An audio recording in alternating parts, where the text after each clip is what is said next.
শুভেচ্ছা সবাইকে। এই মাত্র যারা জনতার মঞ্চের সঙ্গে যোগ দিলেন তাদের জন্য আমরা আজকে জনতার মঞ্চের শেষ অংশে পৌঁছে গেছি।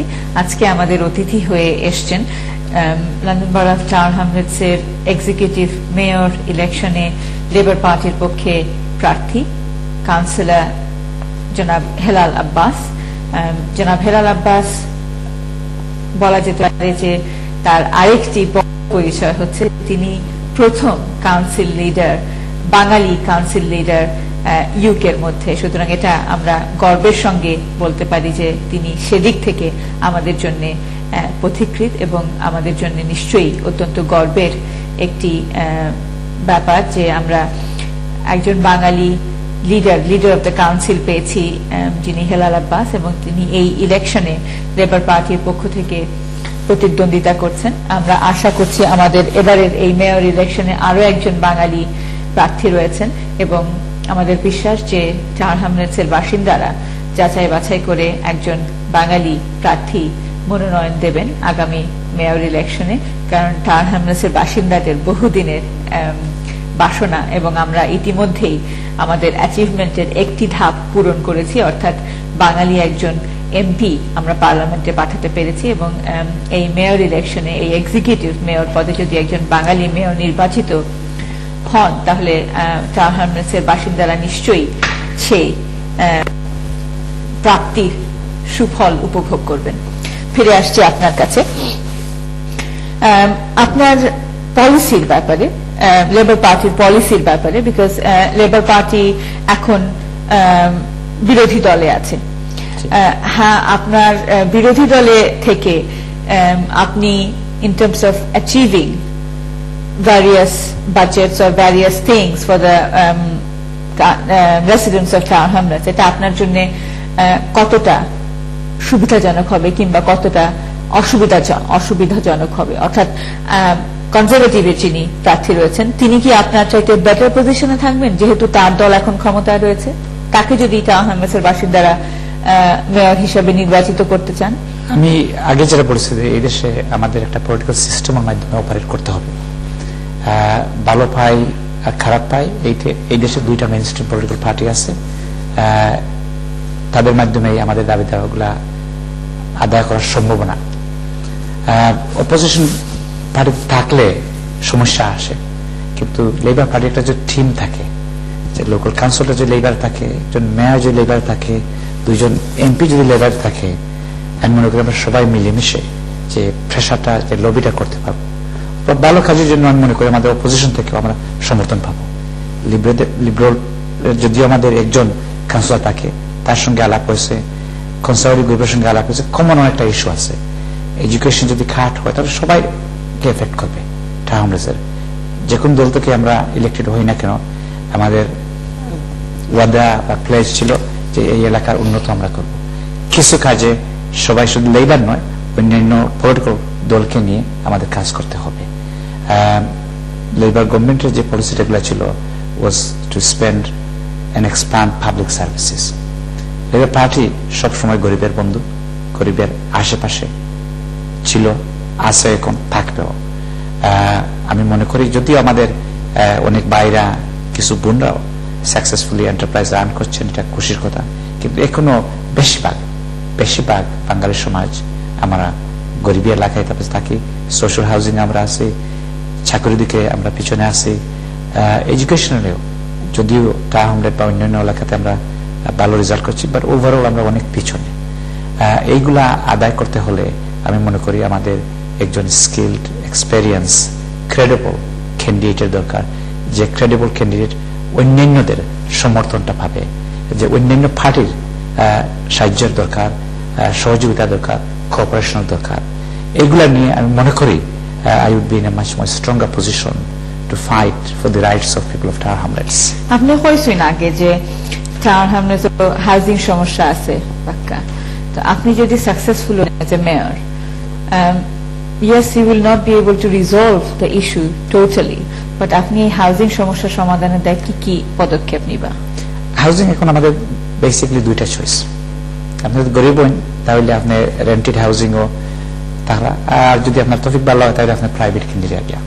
কিন্তু there are lots of people who are also in between, in the middle. First time buyers, কিছু আমাদের ছেলে মেয়েরা ভালো কাজ করতেছে, ব্যাংকে 40-50 হাজার পাউন্ড জমা নয় ডিপোজিট দেওয়ার জন্য। So we need to look at range of housing options, যে ফার্স্ট টাইম বায়ারদেরকে কিভাবে we can help them if they want to buy it. আর একটা স্কিম অলরেডি অপারেট করতেছে টাওয়ার হোমসে, and that was introduced under Labour government, was part rent and part buy. আপনার যতটুকু সম্ভব হয় এতটুকু আপনি কিনলেন, আর বাকি যেটা যে প্রপোর্শনটা, যে পার্সেন্টেজটা আপনি কিনতে পারলেন না, ওইটা আপনি রেন্ট দিবেন। এই ধরনের স্কিম আমাদের চিন্তা করা দরকার। আর একটা স্কিম আছে হাউজিং গ্রান্ট। আপনি গড় কেনার সময় আপনাকে 25% ডিপোজিটটা কাউন্সিল আপনাকে দিয়ে দিল। You give that deposit back when you move the house or you sell it of 25% value of that house. আমাদের হাউজিং অপশনগুলো আমাদের ব্রড বা ওয়াইডার করার দরকার, কারণ সবাই তো আউটরাইট গড় ক্রয় করতে পারবে না, আর সবাই রেন্টেড থাকতেও চাইছে না।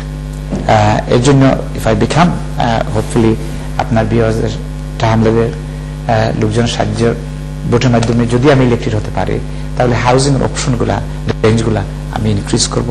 প্রাইভেট যে ডেভেলপারগুলো আছে ওদের সঙ্গে কিভাবে মিলিতভাবে কাজ করিয়া হাউজিং এর সংখ্যা বা অংশটা বাড়াতে পারি, গভর্নমেন্ট থেকে কিভাবে লবি করে যে পয়সাটা আমরা আনতে পারি, প্রাইভেট ফাইন্যান্সিং এর কি ধরনের ব্যবস্থা আমরা করতে পারি, এই ধরনের সুযোগ সুবিধা আমি হাতে নিব অথবা চিন্তা করব, অথবা আশা করি যে হাউজিং এর যে সমস্যাটাগুলো আছে আমার ফাস্ট ট্র্যাকের মাধ্যমে, আমার এক্সপেরিয়েন্সের মধ্যে এগুলা আমি সাকসেসফুলি ট্যাকল করতে পারবো। এবারে আপনি হোক্কা যদি ক্রাইম প্রিভেনশন কি লাখান করবা টাউন হামসে, বিকজ টাউন হামসে তরুণ সমাজ, young generation is very much involved in various sorts of crimes. এটা খুব মুখ্যের বিষয়, অথবা এটা ইম্পর্টেন্ট একটা ইস্যু আমাদের জন্য। এন্ড আমার 4টা প্রায়োরিটি, এর মধ্যে একটা প্রায়োরিটি হলো ক্রাইম রিডাকশন। দুঃখজনক যে আমাদের কিছু বিশেষ বেশি করে ছেলেরা, স্মল নাম্বার অফ মেয়েরাও ড্রাগে জড়িত হয়ে যাচ্ছে, বেআইনির বিভিন্ন অ্যাক্টিভিটিতে জড়িত হয়ে যাচ্ছে। এক সলিউশন আছে যে ওদের সবাইকে পুলিশের সংখ্যা বাড়াইয়া অ্যারেস্ট করে জেলে ফাটাই দিই। This is not a solution. যারা মারাত্মক বেআইনি কাজ করে ওদেরকে শাস্তি দেওয়া দরকার, কিন্তু কিভাবে ওদেরকে খারাপ কাজ থেকে বাঁচিয়ে রাখা যায়, এইটাই my first priority. Prevention is better then cure. Sending, আমি আমার কাজের মাধ্যমে অনেকদিন ফেলটাম ইয়ং অফেন্ডার সেন্টারে যাই, 10-15 বছর ধরে যাওয়া আসা করছি। এখানে দিনে দিনে আমি দেখতে পাচ্ছি যে আমাদের ছেলেদের সংখ্যাটা পার্সেন্টেজে বাড়ছে, and that is not a solution. Solution হবে কিভাবে ছোট থেকে ওদেরকে আমরা we can provide diversionary activities, যেটার মাধ্যমে they can stay away free from criminal activities. তা কি রাখান করবা এটা? এটাই মনে করি আমাদের, we already have successful youth service. So youth service এর মাধ্যমে আমি আইছি, and the youth service এটা আমরা good youth service. যদিও এটার অনেকটা চেঞ্জিং এর দরকার, and as we move along with time এটাকে রিডেভেলপ করা দরকার, রিডিজাইন করা, রিপোজিশন করা দরকার। The other thing I think we need to increase community involvement. এলাকার লোকজনের দায়িত্বগুলো আমাদের বাড়িয়ে দেওয়ার দরকার। One of the issues that I will be looking at if I have the good fortune of becoming an executive member, how can we empower local people to take up local responsibilities? How can we get local people involved in anti-crime reduction?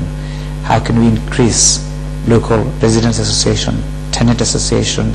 How can we give voluntary organizations more responsibilities to take up initiatives that prevents people from becoming involved with criminal activities? Local লোকজন যদি দায়িত্ব একটু পালন করে, একটু জড়িত হয়, তাহলে আমাদের পুলিশের কাজটা আরো অনেক সহজ হবে, সুবিধা হবে, অথবা ভালোভাবে করতে পারবে। So one thing I will be doing is to look at how do we increase participation of local people in decision making on issues that affect their everyday life. Unemployment ব্যাপারে আপনি কিটা পদক্ষেপ নিবা to reduce unemployment in town hamlets? I think educationally we've done well, we are doing well, and much more needs to be done. In town hamlets, I'm coming to that, and you're absolutely right. আপনি যে প্রশ্নটা বলছেন, মা বাপরা অনেক কষ্ট করে, অনেক পরিশ্রম করে ছেলেদেরকে না খেয়ে